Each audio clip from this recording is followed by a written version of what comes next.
Hey guys, Chris Superfast RC, and today we are going to talk about the new E-Buggy from Team Associated, the RC8B4.1E. This is not a B4.1E, this is a B4. Actually, this is kind of a prototype 4.1, and we'll go over that here in a minute, what I've got going on here. But yeah guys, Team Associated's come out with a new E-Buggy and a Nitro buggy as well. Yeah, here we go. So basically, one of the big differences with the B4.1 is the B4.1E is the ability to run a rear weight bias chassis option, which basically moves your motor and your center diff back 10 millimeters. So what that does is that gives you more rear weight transfer on power, which is going to give you more traction on looser, lower grip surfaces than the regular B4 did. So they're accomplishing that by releasing a new chassis, which this is part number 81644, and this is the rear weight bias chassis for the RC8B4E. So there it is. Basically has a little plate here. This is another part. This is part number 81645. This is the differential plate, and it comes with a new dog bone, different length, and then your nuts, and a supplement on how to install it and how it all works. And once again, that's part number 61645, and the chassis is part number 61644, and they work together in tandem to create a rear weight bias chassis for the RC8B4 and kind of transfer you to a B4.1, because this is the chassis that the B4.1 is running. Now, how does the rear weight bias chassis setup work, and how does it handle, and why should you go that route versus the regular B4? So basically, I have been running the prototype design here for at least the past 6 months. My track is loose, lower grip, so it has been working well for me. I will say, if you run on high grip, you're probably going to be better off running in the forward weight bias position, and then just using your batteries to tune the battery position to tune where you want your rear weight to be. Yeah, I think for high grip, the standard B4 is just fine. But if you run on lower grip surfaces, medium grip, you know, loose, sandy kind of stuff, I think there is some merit to the rear weight bias for the E-Buggy. So what we got going on here, this is my RC8B4E, and I can take the body off now and show you what we have been not showing you in the past. So if you look at any of the team guys' photos, chassis shots from the last 4 or 5 months, you'll notice that they're only running one motor clamp, and typically on a B4 you run two, and you see the holes there where I've removed one. So yeah, it's just a little interesting, and if you're keen eye, you can kind of spot that and be like, hey, I wonder why they're doing that. So the reason is this is rear weight biased, and the center differential motor, this weight mass here has been moved back 10 millimeters. So on a stock B4, the motor will be almost butting up against this steering bell crank right here. With the rear weight bias, it moves it back 10 millimeters, which then gives you more weight further back on the chassis. So what that does is, like I said, more rear weight transfer and better traction on low grip surfaces, which is really good for that. So that is coming stock on the B4.1E, which is very cool.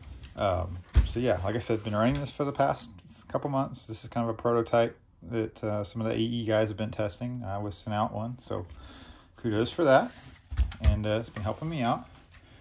Other than the rear weight bias chassis, what else does the new chassis do? So what it's doing is it's flipping the differentials, the way the orientation. So on a regular B4, your ring gear is going to ride over here in the rear and then over here in the front. So we've changed the rotation, the direction here the ring gear is facing, in order to change the rotation of the center drive line. So right now, to go forward, the motor and the spur are kind of doing this. They're kind of, the mass of these rotating objects here is kind of pulling up. So by changing the rotation of the diffs, or changing the orientation of the diffs, we're able to reverse this motion. So the motor is rotating, this mass inside of here is rotating downwards, and the center diff is rotating downwards, kind of sucking the car down a little bit. I've talked to team guys, they swear by it. They think it's a great mod. A lot of them were actually machining out, or grinding out a section over here on their B4 chassis so they could flip the diffs without having the new chassis. I never got around to doing that. It's just a lot of work, and I figured I'd wait for the new chassis to come out, which I have.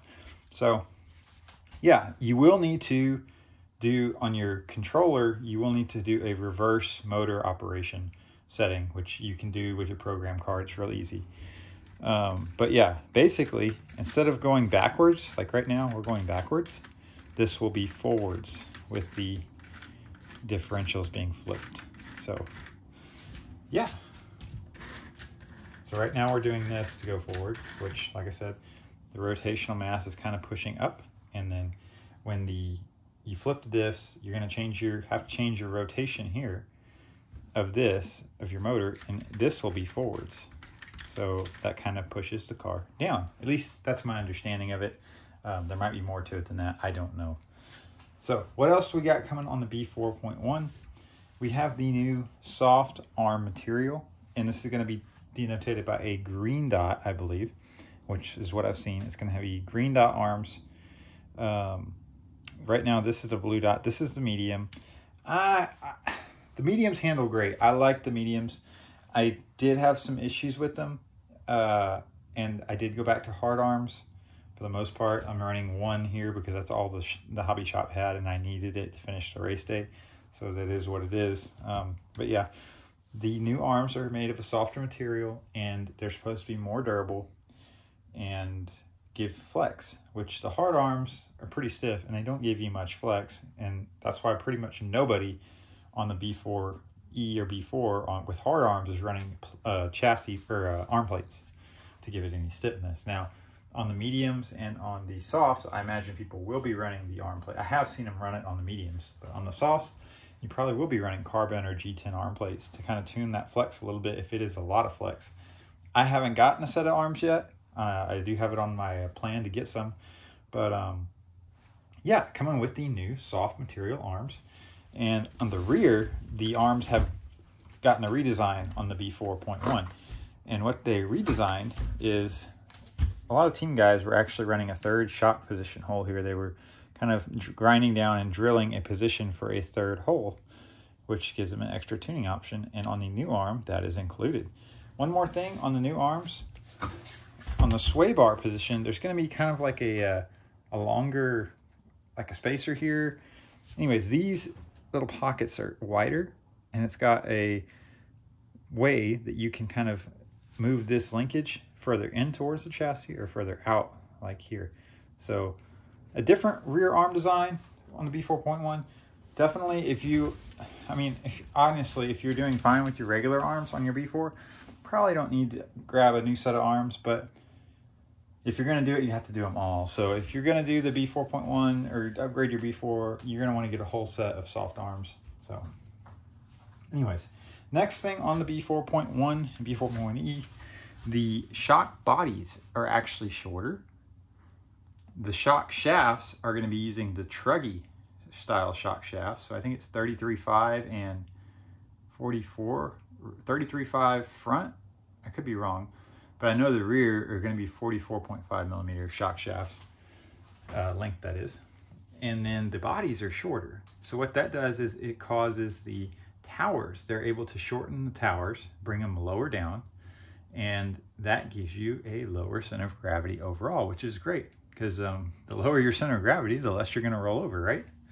So shorter shock bodies up front, shorter shock bodies up back in the back, shorter towers in the front and shorter towers in the back. They're also been lightening. They've done some extra machining on the new towers to kind of lighten them up a little bit. So that's good. And yeah, so that kind of covers that aspect of it. So we get new shock bodies, front and rear, shorter, which enables shorter towers, which gives you a lower center of gravity overall. Now, the B4.1 out of the box is going to come with universals, which going with the theme of the car, they're kind of designing the car to work better on a low grip. Rougher tracks favor universals, guys. I don't know if you've ever tried any, but a universal is this. This is the 92mm associated universal, which is going to be coming factory on the B4.1 and B4.1E. What it does is enables a kind of smoother power delivery with less bind.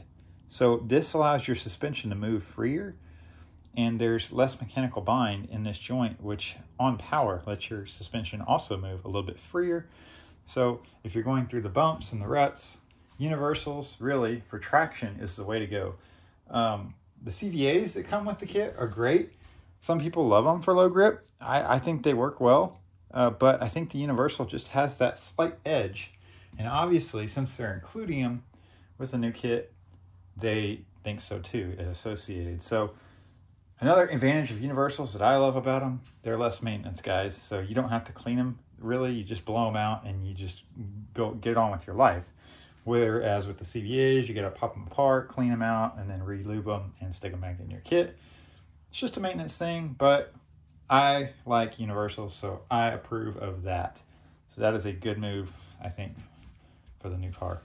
So anything else I need to tell you? Yes, we have on the B4.1, we're gonna have a new hub design. They're calling it kind of a wide, I guess, lower pivot here. A durable design is what they're saying. I don't know if you've ever, I never had a problem on the E-Buggy or the Nitro Buggy on the B4 with breaking a composite rear hub. On Truggies, I broke them left and right. On my T4E, yeah, man, if you don't have aluminum hubs on the T4E, you're not going to finish your race. I hate to say it, but these are the factory team V2 hubs. So the new hub design is similar to these. It's got a beefier bottom bracket here where it connects to the hinge pin. And then, of course, it's all plastic composite material. And then on the top, it's going to use this same kind of deal where it's got a carbon plate on each side. And then it gives you different options for mounting your camber link here for tuning. So that's really cool. I hope they release that across the board for the Truggy as well.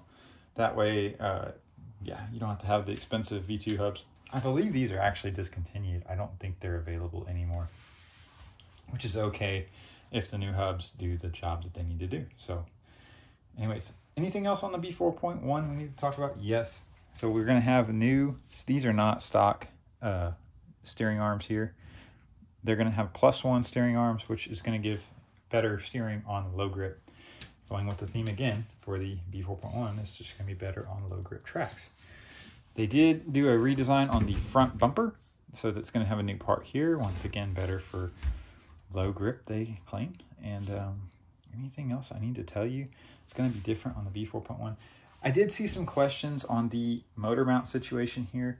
Having only one clamp, is that going to affect my gear mesh? Am I going to strip spur gears? How's the flex of the chassis going to do? Guys, I've been running this for 6 months. Haven't had one problem with a spur gear.